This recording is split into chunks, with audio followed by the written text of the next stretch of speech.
So, Caleb, can you please tell us how you were approached with this film, or did you have the idea for this film?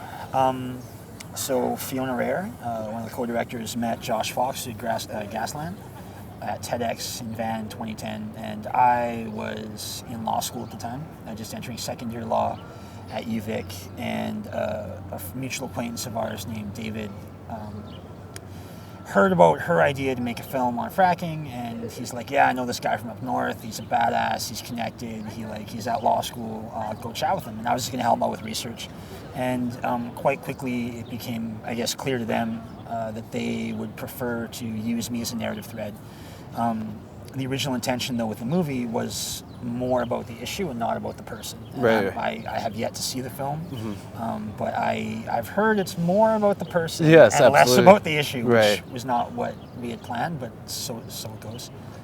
What type of direction should Canada go through in terms of the fracking issue? The fracking issue. Well, from a legal perspective, I'm advocating, along with many others, to develop an absolute liability regime. So essentially, like polluter pays. If you hurt somebody, you hurt the land doing a very dangerous technology, deploying a dangerous technology, you should be liable for it. Yeah. At a collective level, I think like Canada becoming a petrostate has very serious implications for the climate. We have some of the largest hydrocarbon deposits on the planet, so I don't really want us to become the country that really doomed the globe in terms of like carbon dioxide Right. levels. I think the country has a lot, at its best, this country has a lot to be proud of, and at its worst, this country has a lot to be ashamed of. And a Right. lot of that happens in the Northeast, it happens in the oil and gas patch, and it happens to Indigenous people and people of color. And I find that problematic. So I'm not anti-oil and gas, I'm anti-stupidity. Right. It's the line I've been using these days.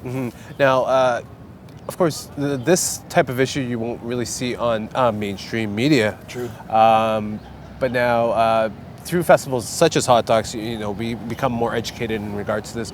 But what is your take on the non-coverage of fracking?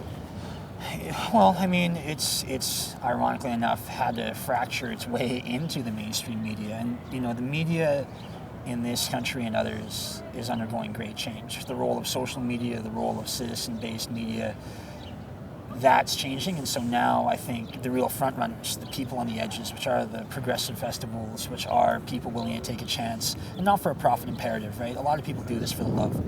This isn't about making money, this is about doing something good. And interestingly enough, in the modern age, that is becoming now more compelling. Right. The bullshit meter in this world is getting, people are getting so wise to it. You need to be vulnerable, you need to be aware, you need to be progressive, you need to be on the edge. And that's what you see at festivals like Hot Docs, you see it all over the place. On the edges. Mainstream, a bit colonized. Right. Yeah. Not a lot of diversity in Right. that environment. And that, you could argue regulatory capture, you could argue big corporate interest, you could argue groupthink, whatever, but you're not going to see the real progressive issues until they explode onto the scene. Like, for example, tailing ponds. It didn't really mean much until Mount Poly. It's the world's biggest tailing pond disaster. Yeah. So tell us, what does it mean to be part of this festival? And of course, what do you hope to accomplish with this film? Well, I mean, as the subject, I didn't get much input into pretty much anything about content. I agreed to the process in consultation with my family and my mom and my dad and my extended family, because this has consequences for all of us. The intention is to break open the debate. It's not as simple as left and right, environment and business. It's a way more complex world, and even just scratch at the surface, at the facade around oil and gas and Indigenous people, and a whole world of complexity comes out. And I'm privileged to be a part of that. I think the film will describe that to audiences, and I'm really privileged to have Hot Docs support us in that, because there's a lot of people who don't want this film to be seen. Right. There's Absolutely. a lot of people who don't want to have these real and difficult conversations about complex issues, such as life. So can you please tell us why you wanted to film Caleb's personal story on top of the fracking issue? Do you feel that the message will relate more to your viewers rather than just, going to corporations and experts and stuff like that to get the message across about the issue of fracking?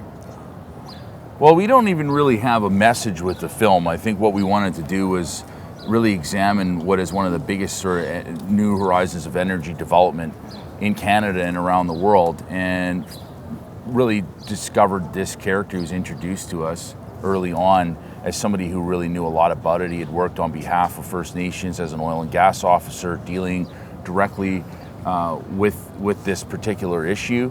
And then we quickly realized what a compelling character he was. And it was a much more appealing way to look at these issues. Again, not with a message, but it's an important conversation. And Caleb really, in a lot of ways, personifies the big energy debate that's going on in this country, which is kind of how do you balance out the need for jobs and economic development with protecting the environment and water and these important issues. Yeah, it's not really Caleb's story on top of the issues. It's more you learn about the issues through his eyes. So it's much more fluid than that. And as such, you learn about you believe what he's saying because you can't argue against someone's story. It's real. It's what happened. So in that sense, you are able to open up to the issues in a more profound way. How does it feel to be here at the Hot Docs Film Festival? Well, as far as being at Hot Docs, they've been a partner with us since the very beginning, pretty much. This is our third year now coming here. We pitched successfully at the forum, the industry forum, a couple years ago. That really helped us in terms of building relationships with broadcasters and putting together a lot of the funding that we needed to finish the film. They've been supportive with industry funds and finishing funds, development funds. So they've been involved on the industry side with the film right from the very beginning. It's a wonderful community, and they really welcomed us into this documentary family. And as first-time feature directors, I think we really learned that documentary is very different from other types of commercial film in the sense that people really are here to support. It's such a difficult endeavor. 4 years it's been for us putting this together, and you really feel like you have that support, and it's very fitting to be launching it at Hot Docs. Yeah, it's wonderful to screen the film for the first time in public in Canada. I think it would feel a bit strange to premiere it in, I don't know, Germany. It's such a Canadian film, and we're really, really excited to show it to Caleb for the first time, and honored that he has displayed such trust in our abilities.